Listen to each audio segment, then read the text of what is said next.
Hola, buenas, soy Mario de los lunes seriéfilos. Primero, mi primera pregunta para Óscar y para Esther, ¿qué tal todo? Lo primero.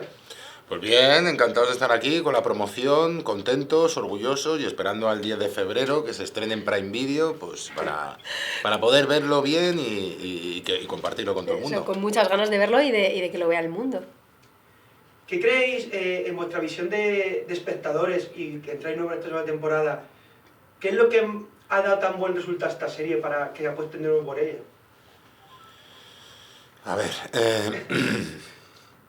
no sé si te he entendido bien. Yo creo que la primera parte de esta serie tuvo un aliciente histórico, un aliciente de algo que nos pasó aquí en nuestras costas y demás, que yo creo que era muy, era muy atractivo, ¿no? Y esta segunda parte lo que hacemos es desarrollar todo eso, ¿no? La consecuencia de que toda esa gente, de que casi todo un país repercuta la acción de estos chavales, ¿no? Entonces, pues dar un poco las consecuencias de lo que fue eh, ese viaje transoceánico, pues ahora es otra cosa, ¿no? Ahora es lo que pasa después de eso. Y lo interesante es, ¿no? Es como cuando cierras una película y ves el the end, el poder decir, ¿cómo the end? ¿Y ahora qué pasa? ¿No? Es como aquello fue real, entonces como, ¿y ahora qué ha pasado? ¿Qué ha pasado después? ¿O qué podría haber pasado después? Y vosotros como actores, a la hora de construir un personaje, en este caso os metís en la piel de dos personajes tan alejados de vosotros en el sentido de moral y ética, que son tan censurables, ¿cómo habéis preparado estos dos personajes? Bueno, todo también depende de la circunstancia en la que vives. Todos somos muy buenos y muy tranquilos y todo va bien. Y el tema es verte en la cárcel con una condena de 20 años o siendo abogada defendiendo pues una familia de narcos más importantes de España. Pues hombre, eh, hay una evolución ahí, hay también un saberse poner y saberse ver en esa situación, empatizar con todas esas circunstancias, pero no está tan alejado de lo que nosotros creemos, ¿no? Un mal golpe de suerte o un buen golpe de suerte te cambia la vida de una manera drástica, ¿no? Pues tampoco hay que buscar la maldad no hay que hurgar tanto o ciertas cosas, a veces es muy dérmico, ¿no? Y está ahí casi a la vista.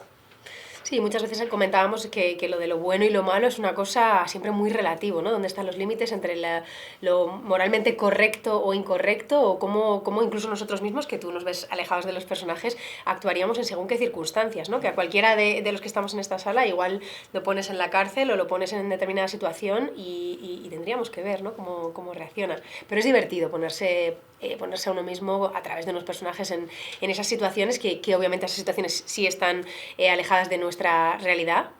Están, ¿no? De los dos. Algo, sí. Bueno, bien. y ver un poco por dónde puedes ir tirando. Y habláis un poco ahí de circunstancias, de elecciones, y hay un debate muy interesante en estos personajes al final, que es ¿por qué eligen, por ejemplo, en tu caso, defender a, a estos mafiosos? ¿Y por qué en tu caso deciden meterse la droga? ¿Hay un componente social? ¿Hay una elección propia? ¿O qué motivos hay? ¿O qué creéis que motivos hay en esto? Hombre, el narcotráfico tiene mucho que ver con la clase social, desde luego. Con el lugar determinado en el que estés, por ejemplo, si Galicia y Algeciras son puntos tan dramáticos en el narcotráfico es porque son las principales vías de entrada. Entonces, si tú vives ahí, naces allí, inconscientemente o en Barbate, inconscientemente ya vienes con una marca de que es un lugar donde pasa esto, ¿no? Pues ya te condiciona desde la escuela. Entonces yo creo que esta gente tampoco tiene la capacidad de elección.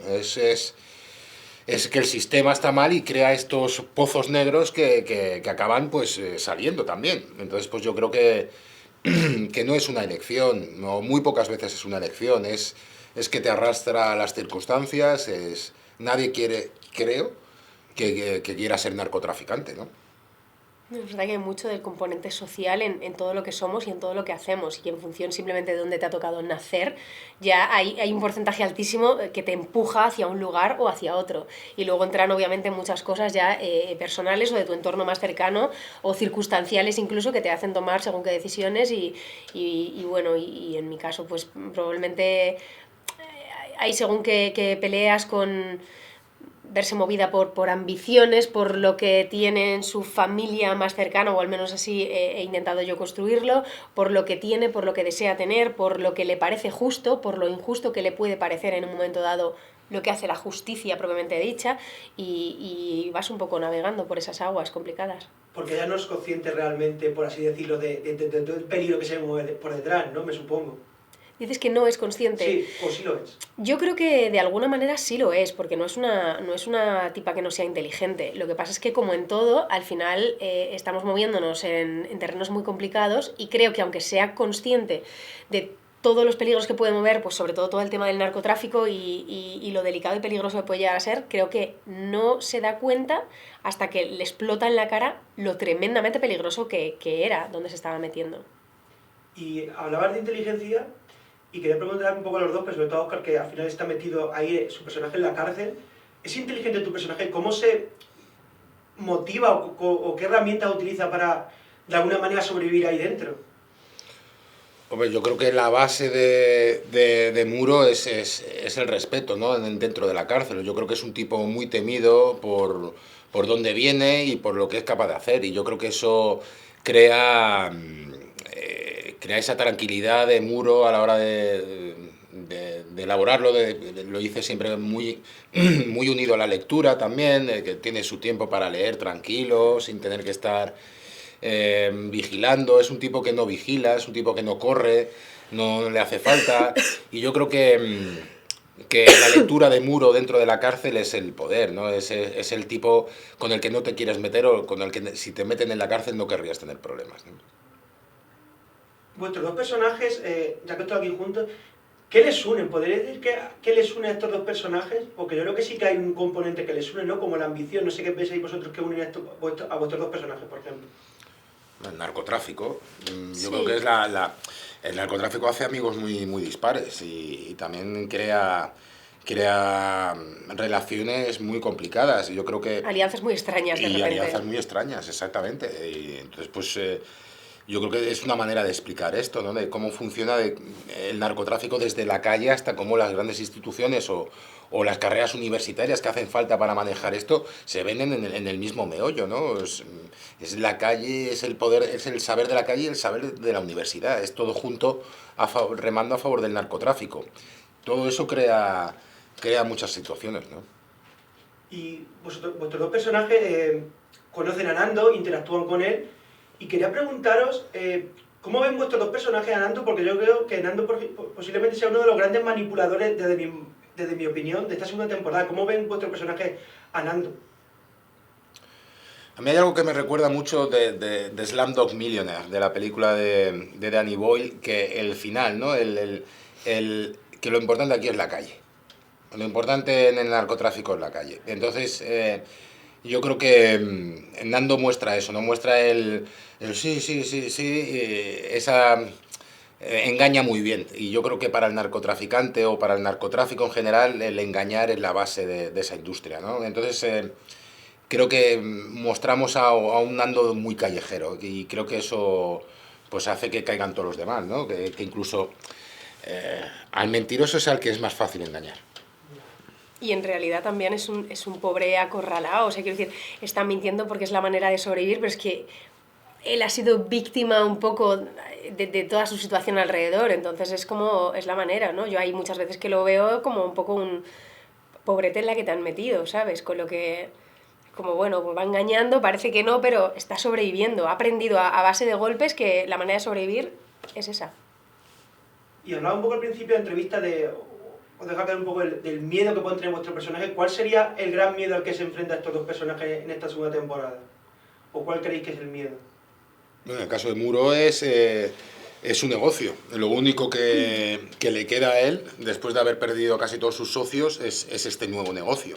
Eso es lo que le sustenta ahora mismo todo. Él sabe que si cae eso, caen todas las vías, las rutas, le cae todo. Entonces, pues su miedo es que Nando no le falle. Y en el caso de Coira creo que pasa de tener cierta arrogancia porque de alguna manera se sabe vencedora por toda la gente a la que está defendiendo, a de repente empezar a ver cómo fichas grandes pueden caer. Y creo que eso es una cosa súper interesante que ella va a ver a lo largo de estos capítulos, que es como que puede pasar de tener miedo de, o igual que este cliente pueda perder, o que pueda perder incluso a un cliente, o que de repente sea su propia vida la que en un momento dado pudiera estar en peligro. Y claro, y sobre todo sobrevivir en un ambiente que realmente ahí no hay amigos, aunque hay socios y ni siquiera ni eso. Entonces, me supongo que vuestro personaje también, enfrentarse a eso tiene que ser difícil, dentro de cabe, ¿no? Bueno, No puedes confiar al 100% en nadie. no, también lo puedes extrapolar mucho a la vida social, a la nuestra. Esa hipocresía que ya te digo que en ciertos mundos, ya sea el político, el narcotráfico y tal, es tan evidente, es fácil entenderlo, es fácil saber decir una cosa con otra intención o demás. Y esto es muy común en estas profesiones, entonces pues no es muy complicado. Bueno, como actor lo complicado es dejar ese matiz sin que sea evidente, que el espectador diga, hostia, no que asegure, le está diciendo que sí, pero le está diciendo que no. No nos interesa eso, ¿no? Nos interesa ser sutiles, intentar medir, pues en la barra de sentimientos, pues intentar medir el sentimiento exacto para esa sensación, ¿no? De hipocresía. Claro, porque al final, habláis como actores, al final, me supongo que eso al final es parte o la dificultad de estos personajes que al final tienen menos trama, como normal, que los protagonistas. Dar esos matices en esas pocas escenas, al final, como vosotros como actores, tiene que ser un reto mayúsculo también, ¿no? Bueno, es que, o sea, tampoco sí es necesario como, o sea, yo no siento como esa comparación de si tengo más o menos, pero sí que reconozco que es verdad que por cómo es la trama en general, tú tienes tu parte, tu historia, tu pequeño aporte a todo este gran puzzle, nosotros ponemos nuestra piecita y es verdad que en esa pieza, pues justo aquí, como decía Óscar, es algo muy importante marcar muy bien y de una forma muy sutil esta cosa de lo que es tu intención frente a lo que tú estás mostrando, hasta dónde te interesa mostrar, hasta dónde no, y cómo el personaje va a ir mostrando hasta que a lo mejor en un momento dado se deja ver porque no le queda otra. Bueno, pues hasta aquí la entrevista, que muchísimas gracias, que la segunda temporada vaya muy bien. Gracias a Muchísimas ti. gracias.